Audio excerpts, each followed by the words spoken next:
Hi friends, ఎలా ఉన్నారు? ఇదే నా ఫస్ట్ టైం నా ఛానల్ చూసినట్లయితే సబ్స్క్రైబ్ చేయండి ఫ్రెండ్స్. అలాగే ఒక లైక్ షేర్ కూడా చేసేయండి ఫ్రెండ్స్. ఈరోజు ఏంటంటే మా అన్నయ్య వాళ్ళ ఇంట్లో మా మమ్మీ, మా డాడీ, మా అన్నయ్య, మా పెద్ద మేనల్లుడు వాడు స్కూల్లో చెప్పిన ఎక్సర్సైజెస్ అన్నీ స్కూల్లో చెప్పిన ఎక్సర్సైజ్ని సేమ్ రిపీట్ చేస్తున్నాడు. నలుగురిని కూర్చోబెట్టి వాళ్ళు చేసేదాకా వదిలేయట్లేడు. అది చూస్తే అలా కాదు ఇలా కాదు అలా ఒక టీచర్ లాగా గైడెన్స్ ఇస్తున్నాడు. నా ఛానల్ని లైక్ చేయండి ఫ్రెండ్స్. ఇలాంటి చిన్న చిన్న ఫన్నీ మూమెంట్స్ కూడా మీకు షేర్ చేస్తాను. Bye friends. మీరు కూడా ఇలాగే ఎంజాయ్ చేస్తూ అప్పుడప్పుడు మాకు కామెంట్ ఇవ్వండి.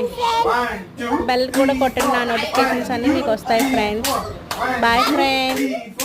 1 2 3 4 1 2 3 4 1 2 3 4 1 2 3 4 1 2 3 4 1 2 3 4